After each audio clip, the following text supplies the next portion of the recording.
Bonjour, bonsoir, bon matin, bon après-midi. Tout dépend de l'heure à laquelle vous allez regarder cette émission. Je vous dis bonjour à Kinshasa. Je dis bonjour au monde entier. La communauté internationale, peuple congolais, je vous dis bonjour. C'était prévisible. La tempête qui s'annonçait depuis la diffusion de notre documentaire accablant sur l'inspecteur général des finances, chef de service, M. Jules Alinguete, commence à produire ses fruits. Je voudrais ici féliciter et remercier tout le peuple congolais qui nous accompagne dans ce combat. En effet, l'interpellation de M. Jules Alinguete pour audition par le procureur général de la Cour des comptes pourrait bien marquer le début d'une enquête judiciaire visant à clarifier son implication dans les affaires soulevées par notre enquête. Cette interpellation ne serait que justice, car la justice, dit-on, élève une nation. De quoi s'agit-il vraiment dans ce dossier? Pour la petite histoire, la mise en cause est en rapport avec le dossier relatif au contrat de consultance sollicité par M. Placide Nkala Passa-Diloa, directeur général de la GECAMIN, ayant jugé impérieux de convertir l'équipe d'encadrement de l'inspection générale des finances en mission de contrôle à la GECAMIN afin de former pendant 3 mois 105 agents auditeurs et experts en passation de marché public à l'IGF. À cet effet, 150 000 $ américains furent disponibilisés par la GECAMIN pour payer les 8 inspecteurs de finances faisant office de formateurs. Par ignorance ou par abus de pouvoir, Monsieur l'inspecteur général chef de service de l'IGF a autorisé ses inspecteurs à assurer cette formation à la GECAMIN et de se faire payer par cette dernière. La question, là où le bas blesse, là où ça dérange, on aimerait savoir, ou nous aimerions savoir, est-ce que l'IGF est un service générateur de recettes? La réponse est non. À en croire à l'ordonnance numéro 87-323 du 15 septembre 1987 portant création de l'inspection générale des finances qui stipule ceci. Article 2. L'inspection générale des finances dispose d'une compétence générale en matière de contrôle des finances et des biens publics. À ce titre, elle vérifie, contrôle toutes les opérations financières de l'État, des entités administratives décentralisées, des établissements publics et organismes para-étatiques, ainsi que des organismes ou des entreprises de toute nature bénéficiant du concours financier de l'État, des entités administratives décentralisées et des établissements publics ou organismes para-étatiques sous une forme de participation en capital, de subvention, de prêt, d'avance ou de garantie. C'est clair comme l'eau de roche. Sa mission se limite à la vérification et au contrôle. Pire encore, il l'avait exigé, lui, le chef de service, inspecteur général des finances, à la GECAMIN, selon des sources dignes de foi, de payer les inspecteurs muets en formateurs. Comment un service de l'État payé par l'État congolais peut se faire payer par une autre entreprise de l'État? Revenons à l'ordonnance qui engendre l'IGF. À son article 5, cette ordonnance dit ceci, ou nous renseigne. L'inspection générale des finances dispose pour son fonctionnement et la motivation de son personnel d'une allocation budgétaire émergeant au budget annexe de l'État et au moins égale à 1% des recettes assignées aux régies financières de l'État ainsi que d'une allocation de 40% des pénalités douanières, fiscales et parafiscales recouvrées à la suite des redressements d'impôts, droits, taxes ou redevances éludées. Elle bénéficie également, en sus de crédits budgétaires lui alloués, à cet effet, elle bénéficie également, en sus de crédits budgétaires lui alloués à cet effet, et émergeant du budget annexe de l'État, d'une quotité de 10% de pénalités recouvrées pour ses dépenses d'investissement. Ah, l'avarice, quand tu nous tiens. Nous allons revenir sur ce dossier de la GECAMIN avec force détail, car ce n'est que la partie visible de l'iceberg. Je voudrais ici révéler quelque chose. Je ne remets pas en cause le travail de l'inspection générale des finances, ni me fais une fixation personnelle sur l'inspecteur général, chef de service. Par contre, ce sont ces méthodes de travail qui laissent à désirer. Et je m'en vais ici vous en faire la démonstration. Les agissements de M. Jules Alinguete semblent refléter un désir de combattre les actions du chef de l'État, son Excellence Félix Antoine Tshisekedi. Personnellement, et toute l'équipe de Tchad Group International, nous l'avons dénoncé depuis très longtemps. Je voudrais ici prendre à l'exemple les travaux de construction de New Arena de Kinshasa, qui sont à l'arrêt aujourd'hui. Les matériaux de construction étant bloqués à Matadi sur instruction de l'inspecteur général des finances. Nous pouvons encore parler ici des travaux qui sont à l'arrêt du centre financier de Kinshasa, matériel aussi bloqué. Je voudrais ici soulever un autre point, celui de la carte d'identité. Vous le savez ici, chers Quinois et chers Congolais, ça fait plusieurs années que la République démocratique du Congo et tout le Congo, même le monde, attend que les Congolais puissent avoir une carte d'identité. Le président de la République qui avait annoncé la sortie de cette carte, ça fait belle lurette, aussi attend. Mais qui bloque? C'est l'inspecteur général des finances, nous dit-on. Et pourquoi bloque-t-il? Il soulève plusieurs raisons, dont une grande, dont je peux parler ici dans cette émission, en entendant que je vous en parle déjà dans une grande émission que nous allons consacrer exclusivement à la carte d'identité, d'une question de surfacturation. Vous allez rire. Au moment où je vous parle, l'État congolais aurait déjà payé à peu près 20 millions de dollars et ces 20 millions n'ont jamais été utilisés par la société qui devrait ici donner aux Congolais leur carte d'identité. Allez vous poser la question. 20 millions de dollars ont été payés. Ces 20 millions de dollars, jusqu'au jour où je vous parle, n'ont jamais été utilisés. Mais on vous parle de contrôle de l'IGF. L'ONIP est bloqué, IDEMIA est bloqué, tout le monde est bloqué, les Congolais sont bloqués, ils attendent la carte. Devrais-je ici vous rappeler le dossier des lampadaires, où M. Samba Batili a été accusé? Très chers amis téléspectateurs, je suis passé sur les artères de la ville de Kinshasa. Vous avez vu comment la société Selectra a planté ces lampadaires. Mais je voudrais ici, moi, vous poser une question. Si on parle de détournement dans le dossier de lampadaires, pourquoi n'a-t-on jamais convoqué M. Gentini Ngubila, qui a signé 6 contrats pour l'implantation des lampadaires dans la ville de Kinshasa? Et le lampadaire le plus cher a coûté 21 000 $. Mais on ne parle que de lampadaire qui a coûté 4 900. Nous avons montré ici les différences. Vous avez vu. Mais nous attendons que M. Jules Alinguete convoque M. Gentini Ngubila. Et là, vous apprendrez des secrets. Vous apprendrez comment est-ce que des gens se sont enrichis. Ceux qui sont montrés à la télévision, ce ne sont pas les vrais voleurs. Ceux qui sont pointés du doigt, ce ne sont pas eux les vrais voleurs. Mais les vrais voleurs, c'est ceux qui acceptent de collaborer. Ceux qui n'acceptent pas de collaborer, on monte des dossiers mal montés, permettez-moi de le dire comme ça, on les présente à la télévision comme étant des voleurs. Quand ils vont à la justice les relaxe et les acquitte parce que les dossiers ne sont pas bien présentés. Mais ensuite, que pense la population? La population se dira un jour, voilà cet homme, c'était lui le bon, c'était lui qui arrêtait les voleurs, c'était lui qui nous présentait les voleurs. Et on se posera la question, d'où vient la main qui libère ces prétendus voleurs? Qui accusera-t-on, je voudrais dire ici? Posons-nous la question.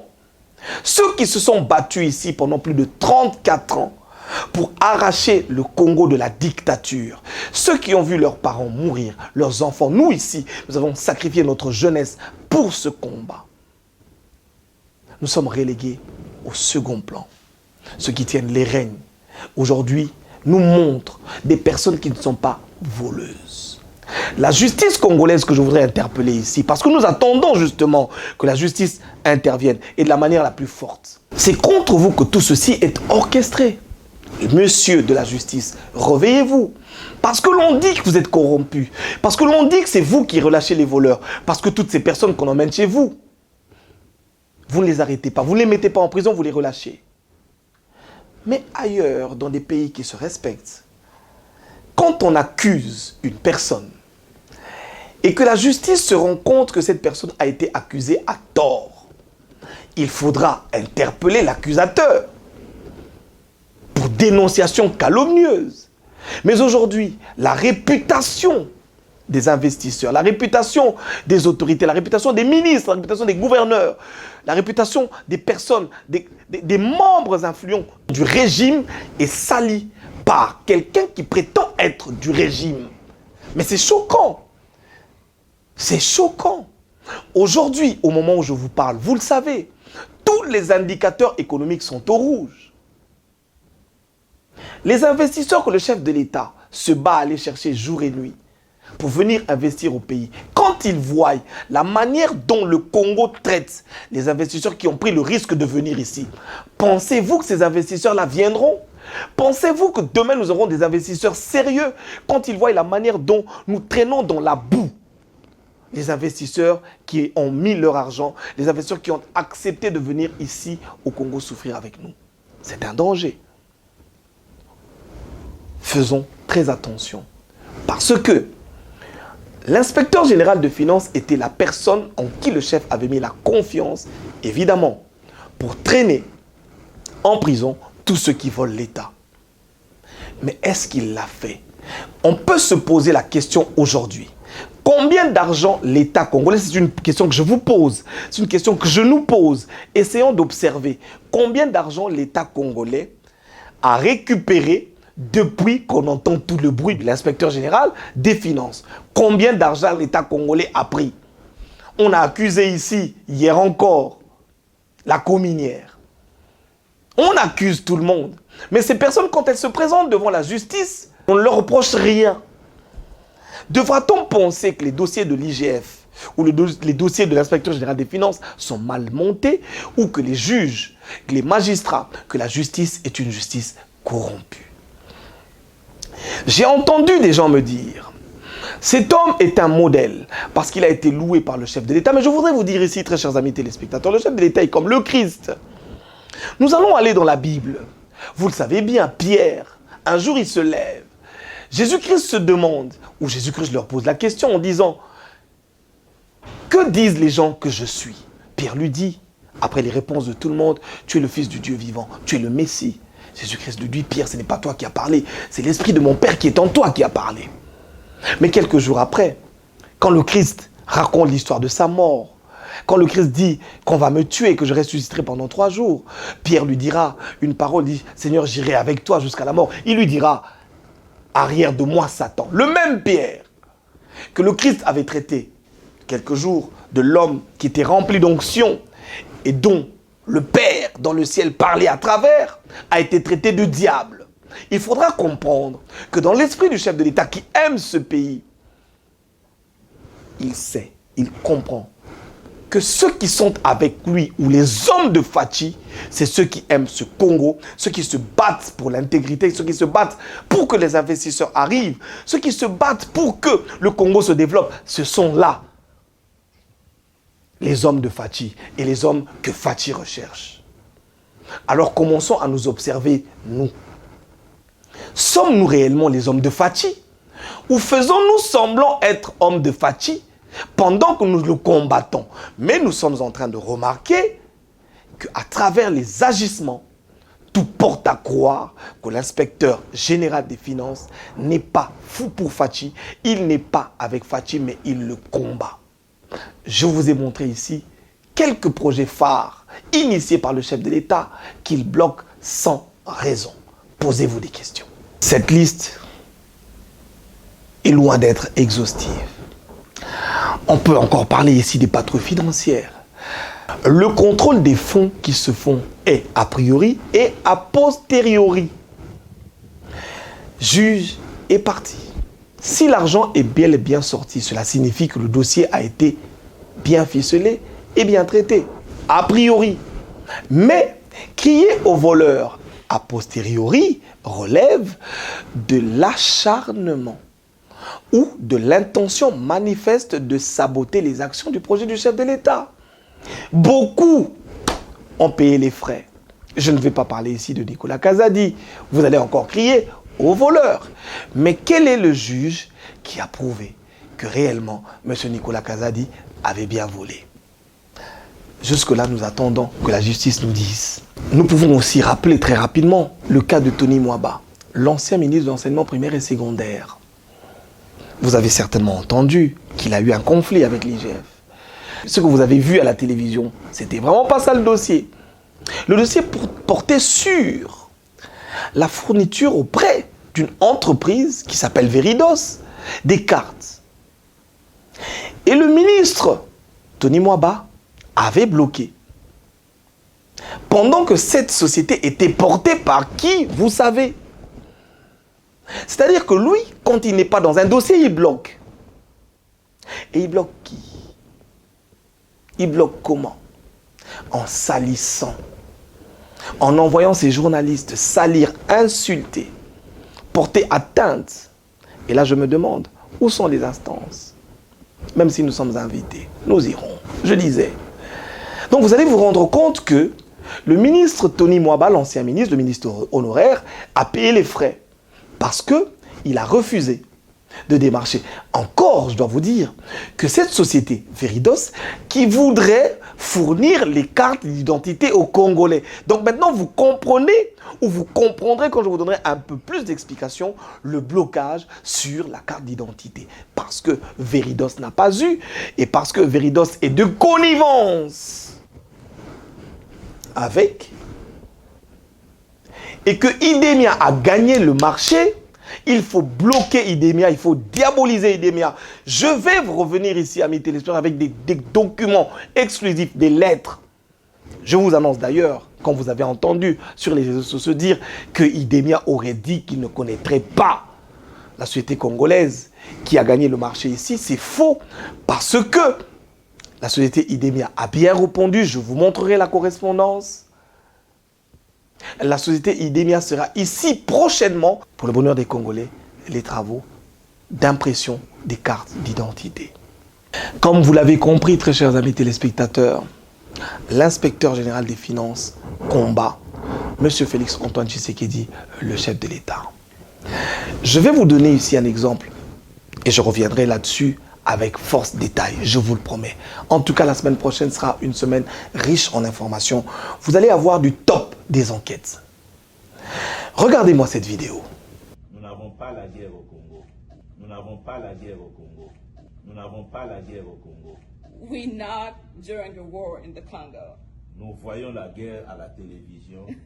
We watch war on TV. Nous sommes à Lubumbashi, à Kinshasa, à Mbandaka, dans les grandes villes. Nous n'avions jamais vu la guerre au Congo. You can be in Lubumbashi, in Kinshasa, or any big cities in the Congo, and we've never seen war. Donc c'est une situation à plus de 2000 km des institutions. So it's a situation that is happening really far from all the big. Voilà comment notre inspecteur général des finances minimise la gravité du conflit à l'Est. Et ça, c'est inacceptable. Dans nos prochains numéros, je vais vous montrer des preuves de l'implication des hommes que nous avons ici à Kinshasa dans la guerre de l'Est. Les noms que nous allons vous citer vont vous fermer les oreilles. Nous n'avons pas la guerre au Congo. Nous n'avons pas la guerre au Congo. Nous n'avons pas la guerre au Congo. We're not during the war in the Congo. Nous voyons la guerre à la télévision. We watch war on TV. Nous sommes à Lubumbashi, à Kinshasa, à Mbandaka, dans les grandes villes. Nous n'avions jamais vu la guerre au Congo. You can be in Lubumbashi, in Kinshasa, or any big cities in the Congo, and we've never seen war. Donc c'est une situation à plus de 2000 km des institutions. So it's a situation that is happening really far from all the big. Très chers amis téléspectateurs, cette brève se termine ici. Je voudrais rassurer le chef de l'État du soutien, de notre soutien, du soutien des Congolais. Je ne dirais pas ici tous les Congolais, mais de la majeure partie ou de la majorité des Congolais, parce que 73% des Congolais vous font encore confiance. Mais nous avons encore des brebis galeuses, ceux qui sont à l'intérieur, mais qui rongent, comme disent les Balouba. Le ver est dans le fruit. Nous devons ici faire attention. Nous devons ici comprendre, amis téléspectateurs, ici je voudrais rassurer les forces armées de la République démocratique du Congo que tout le peuple congolais est derrière vous. Nous sommes en guerre. Nous sommes attaqués par les M23, attaqués par le Rwanda, soutenus par une frange de la communauté internationale. Le chef de l'État n'a ménagé aucun effort pour contacter, pour aller, pour voyager, pour convaincre. Et aujourd'hui, plus qu'hier, la voix de la République démocratique du Congo est entendue dans le monde. J'ai encore suivi monsieur le ministre Patrick Mouyaya en France. Il en a parlé. Aujourd'hui, le Congo fait entendre sa voix. Pendant plusieurs années, pendant plus de 18 ans, le Congo n'avait jamais fait entendre sa voix. Vous le savez, vous et moi ici, on ne parlait que de Kagame. Même nos enfants ne connaissaient que Kagame. L'ancien chef de l'État n'était pas autant connu, ou mieux connu, dans son propre pays que le président rwandais. Mais vous avez vu, depuis l'accession à la magistrature suprême de Félix Antoine Tshisekedi, on parle de la République démocratique du Congo ailleurs. Nous avons vaincu la peur. Nous discutons, nous parlons, nous voyageons, nous communiquons sur la RDC.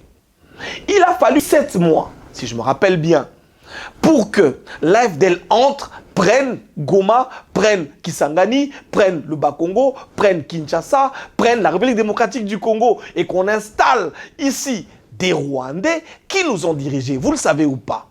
Mais ça fait plus de 5 ans qu'ils sont en train de souffrir pour prendre la ville de Goma seulement. Mais vous allez entendre les gens dire, non, Tshisekedi... Mais non, Tshisekedi est puissant. L'armée de la République démocratique du Congo est puissante. Et nous nous battons, nous allons vaincre cette guerre. Soutenons et continuons à soutenir le président Félix Antoine Tshisekedi. Soutenons et continuons à soutenir nos forces armées. Aidons-les. Je vais encore revenir là-dessus, très chers amis téléspectateurs. C'est vrai, nous sommes en guerre. C'est vrai que ceux qui disent que nous ne sommes pas en guerre sont contre le chef, sont contre le Congo. Nous n'avons pas la guerre au Congo. Nous n'avons pas la guerre au Congo. Nous n'avons pas la guerre au Congo. We're not during the war in the Congo. Nous voyons la guerre à la télévision. We watch war on TV. Nous sommes à Lubumbashi, à Kinshasa, à Mbandaka, dans les grandes villes. Nous n'avions jamais vu la guerre au Congo. You can be in Lubumbashi, in Kinshasa, or any big cities in the Congo, and we've never seen war. Donc c'est une situation à plus de 2000 km des institutions. So it's a situation that is happening really far from all the big... J'étais à Goma. J'ai vu des femmes violées. J'étais à Goma. J'ai vu des militaires dont les bras étaient coupés. J'ai vu dans les hôpitaux les militaires en train de souffrir. Mais d'ailleurs ici, il faudra saluer encore l'effort du chef de l'État parce que tous ces militaires, dans leur malheur, dans les problèmes qu'ils ont, sont pris en charge par l'État congolais dans un hôpital qui, ici, tend à se développer. Regardez. Suivez-moi.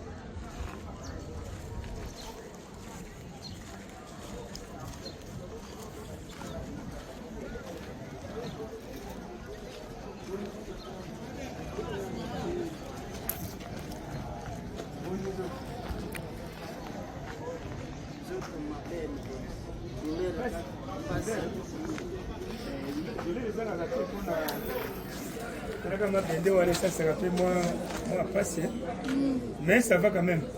Pour dire qu'il y a ma bende zali, le gouvernement a dit que vous allez là. Donc on a dit que vous les attendez. Les attendez à vous le gouvernement a remis à dire que vous allez là. Donc côté qu'on a pour les attendre. On a colonel, en tout cas suivi et ça bien. Colonel a battu dans suivi ma casse na hôpital en tout cas suivi ça ma casse ba docteur suivi ça ma casse. Comment on a? Ngala mulu makala Kanyinda Junior. Yo uti wapi? Na Ubaya. Oko betela biso lisolo. Ndenge nini ozwaki wana masasi? Oko betela biso lisolo. Masasi to bandai ko bonda to bondile lo do biteli susu. Au premier jour, le troisième jour, tu vas ba ko betanga na zala ina roquette na ayokobeta ngai bale koto ebimi koto bapanzi moko wana ena ngai na hôpital. Nous n'avons pas la guerre au Congo. Nous n'avons pas la guerre au Congo. Nous n'avons pas la guerre au Congo. We're not during the war in the Congo. Nous voyons la guerre à la télévision. We watch war on TV. Nous sommes à Lubumbashi, à Kinshasa, à Mbandaka, dans les grandes villes. Nous n'avions jamais vu la guerre au Congo. You can be in Lubumbashi in Kinshasa or any big cities in the Congo and we've never seen war. Donc c'est une situation à plus de 2000 km des institutions. So it's a situation that is happening really far from all the big À ceux qui disent qu'il n'y a pas de guerre au Congo, je vous dis, nous sommes en guerre. J'étais à Goma. J'ai vu des déplacés de guerre vivant dans des camps, je pourrais appeler ici des camps de concentration. J'ai vu des enfants malades du choléra que l'État prend en charge très difficilement. Et ici, je voudrais d'ailleurs interpeller la conscience de tous les Congolais, ceux qui ont des moyens. N'écoutez pas ces gens. Sachez que notre pays est en guerre et que nous devons porter assistance à ces enfants. Regardez d'ailleurs, vous voyez ces femmes, elles ont été violées pour la plupart d'entre elles. Beaucoup des membres de leur famille ont été massacrés. Elles ont eu la vie sauve. Elles sont aujourd'hui à Goma en train de souffrir. Nous appelons les ONG, nous appelons les personnes de bon cœur, de grand cœur, à venir en aide à toutes ces personnes. Nous allons avoir encore beaucoup de documentaires là-dessus pour attirer votre attention.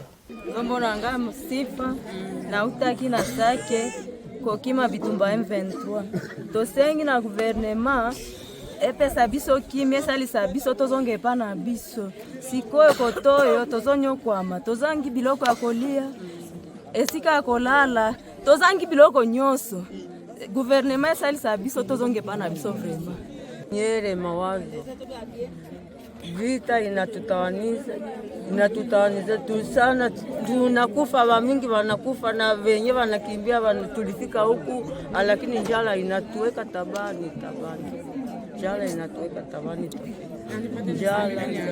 Mariamu Elizabeth mbomia nilikimbia vita, watoto yangu wakaisha, bwana yangu akakufa juu ya vita ya Sikarama tukakufa. Hapa tumefika hapa tena Mgunga, watu wanaisha, bana bote wanateketea, mnjia watoto tunawafunyanga na mie waliniangushaka mu barabara maika bulembo ya Mgunga hii.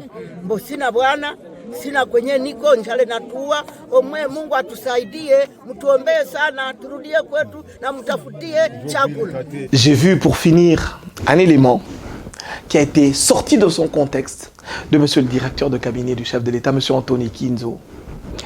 C'est encore très malheureux dans notre pays parce que les gens veulent toujours salir l'image des personnes importantes. Moi, je vous garantis que cet homme est un homme intègre. Je le connais, pasteur de son État, il est honnête et il sait ce qu'il fait. À l'époque, directeur général de l'ANAPI, il avait pour mission de convaincre les investisseurs à venir au pays.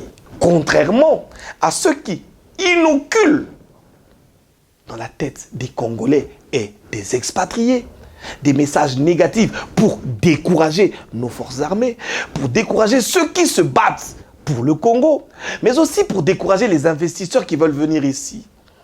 Ils leur montrent le côté négatif du Congo. Ils leur disent que nous sommes un pays d'escrocs, de malfrats, de voyous, des voleurs. Voilà comment ils nous présentent. Et aujourd'hui, les investisseurs ont peur de venir. Monsieur les investisseurs, venez investir. Car il est vrai que la RDC est en guerre. Mais cette guerre est loin de Kinshasa. Voilà ce que je voudrais dire. Est à 2000 km de Kinshasa. Celui qui vient investir à Kinshasa investit en RDC, mais il n'investit pas dans une zone de guerre. Parce que cette guerre, nous allons la gagner. Avec l'aide de Dieu, nous l'avons déjà gagnée. Dites Amen.